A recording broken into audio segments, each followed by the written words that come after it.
Welcome to the funnel effect. आज हम एक बहुत ही दिलचस्प टेक्निकल पैटर्न पर बात करने वाले हैं, रेट लिमिटिंग। और हमारे पास सोर्स के तौर पर माइक्रोसॉफ्ट एज़्योर आर्किटेक्चर सेंटर का एक काफी डिटेल्ड डॉक्यूमेंट है। अक्सर एप्लीकेशंस को ना बहुत बड़ी मात्रा में डेटा दूसरी सर्विसेज को भेजना पड़ता है। हाँ बिल्कुल। लेकिन तब क्या होता है जब जो रिसीविंग सर्विस है वो उस डेटा को उतनी तेजी से हैंडल ही नहीं कर पाती। तो रिक्वेस्ट फेल होने लगते हैं, सिस्टम इनएफिशिएंट हो जाता है। राइट।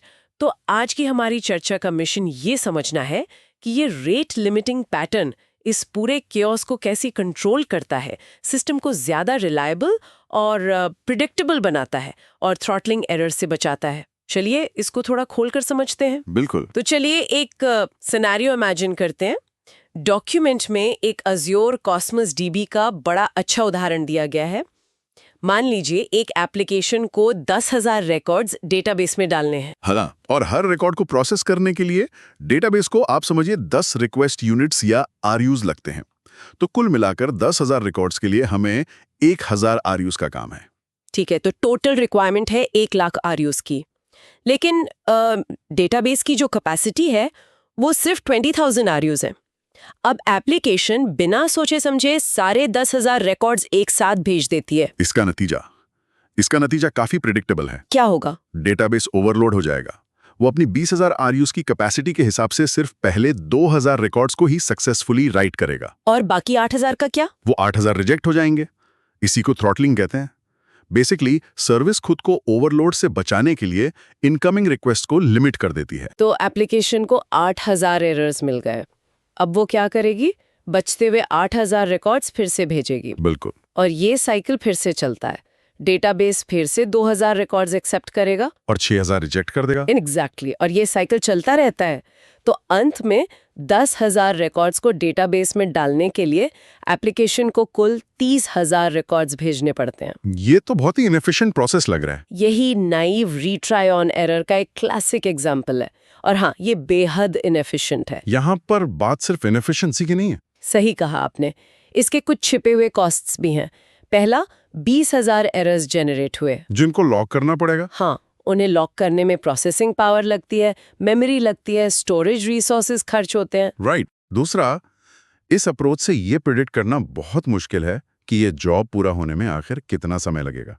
5 मिनट, 10 मिनट, कोई नहीं जानता। तो इसका सोल्यूशन है रेट लिमिटिंग। आइडिया तो सिंपल लगता है।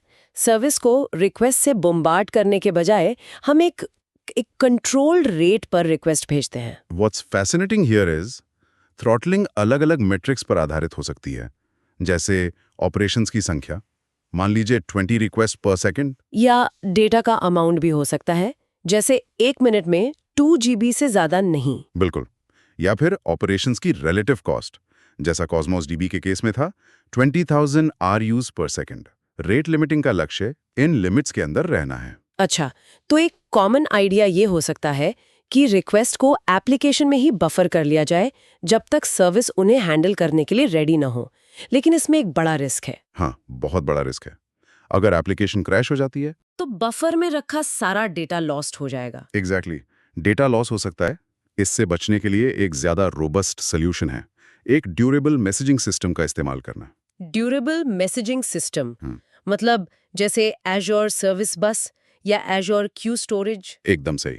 सर्विसेज जैसे एज़्योर सर्विस बस, क्यू स्टोरेज या एज़्योर इवेंट हब्स लाखों ऑपरेशंस पर सेकंड हैंडल कर सकते हैं। अच्छा। तो अब एप्लीकेशन अपना सारा डेटा पूरी स्पीड पर इन सिस्टम्स में डाल देती है। और फिर जॉब प्रोसेसर्स उस मैसेजिंग सिस्टम से डेटा को एक कंट्रोल रेट पर निकालते हैं। हाँ, एक रेट लिमिटेड तरीके से। और थ्रॉटल सर्विस को भेजते हैं। इससे डेटा लॉस का रिस्क भी खत्म हो जाता है और मेमोरी कंजम्पशन भी कम होता है। बिल्कुल। Here's where it gets really interesting.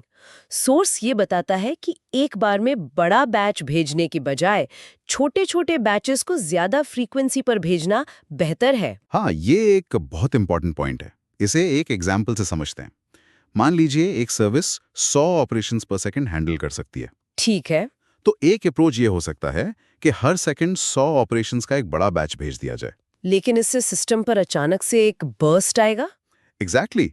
Resource consumption जैसे मेमोरी, सीपीयू, नेटवर्क, वो अचानक स्पाइक होगा।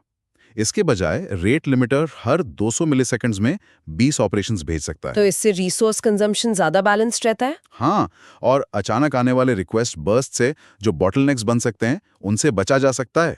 ये तो तब है जब एक ही एप्लीकेशन हो, लेकिन एक और चैलेंज तब आता है जब कई अलग-अलग अनकोऑर्डिनेटेड प्रोसेसेस एक ही थ्रॉटल्ड सर्विस को एक्सेस कर रहे हो।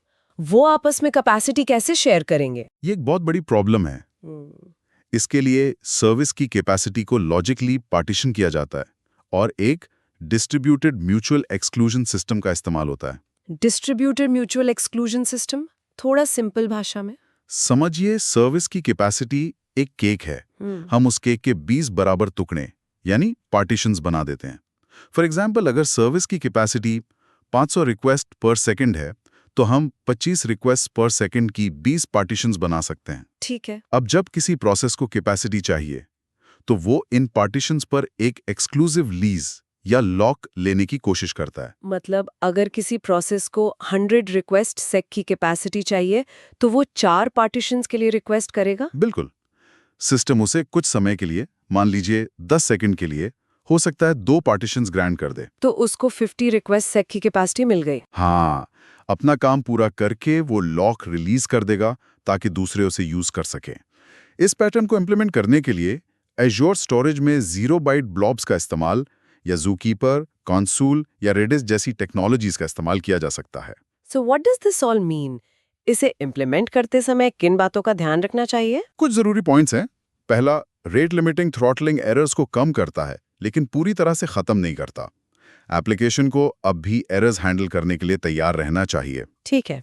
दूसरा, अगर एक ही एप्लीकेशन के मल्टीपल वर्क स्ट्रीम्स एक ही सर्विस को एक्सेस कर रहे हैं तो उन सभी को एक ही रेट लिमिटिंग स्ट्रैटेजी के तहत लाना जरूरी है। कोऑर्डिनेशन इंपॉर्टेंट है। बहुत इंपॉर्टेंट है। और तीसरा, ये भी ध्यान रखना होगा कि शायद दूसरी एप्लीकेशंस भी उसी सर्विस को यूज कर रही हों। अगर अचानक थ्रॉटलिंग एरर्स बढ़ जाएं तो ये कंटेंशन का संकेत हो सकता है। तो उस केस में आपको अपना थ्रूपुट थोड़ी देर के लिए कम करना पड़ सकता है। हाँ। एक गुड सिटीजन की तरह बिहेव करना पड़ता है। तो इस पैटर्न का इस्तेमाल कब करना चाहिए? सोर्स के अनुसार जब आप थ्रॉटलिंग एरर्स कम करना चाहते हैं, हाँ। नाइव रीट्राई की तुलना में ट्रैफिक घटाना चाहते हैं और मेमोरी कंजम्पशन को ऑप्टिमाइज करना चाहते हैं। बिल्कुल। इन तीनों केसेस में ये पैटर्न बहुत फायदेमंद है। तो आज की इस चर्चा का सार ये है कि रेट लिमिटिंग सिर्फ रिक्वेस्ट्स को धीमा करने के बारे में नहीं है। नहीं, बिल्कुल नहीं। ये एक स्मार्ट तरीका है जिससे एप्लीकेशन ज्यादा एफिशिएंटली, रिलायबली और प्रिडिक्टेबली कम्युनिकेट कर सकती हैं। ये सिस्टम्स को ओवरलोड और डेटा लॉस से बचाता है। If we connect this to the bigger picture, तो ये एक जरूरी सवाल खड़ा करता है। सोर्स में अनकोऑर्डिनेटेड प्रोसेसेस को कोऑर्डिनेट करने के तरीके बताए गए हैं, लेकिन तब क्या होता है जब कोऑर्डिनेशन संभव ही ना हो? अच्छा। कोई सर्विस खुद को एक रोग या बैडली बिहेव्ड एप्लीकेशन से कैसे बचा सकती है जो उसकी लिमिट्स को रिस्पेक्ट नहीं करती? और एक एप्लीकेशन को एक अच्छा नागरिक या गुड डिजिटल सिटीजन बनने के लिए कैसे डिजाइन किया जा सकता है जो बिना किसी एक्सप्लिसिट रूल के भी शेयर्ड डिजिटल इकोसिस्टम में सही ढंग से व्यवहार करे? ये एक बड़ा सवाल है। Thank you for watching the funnel effect.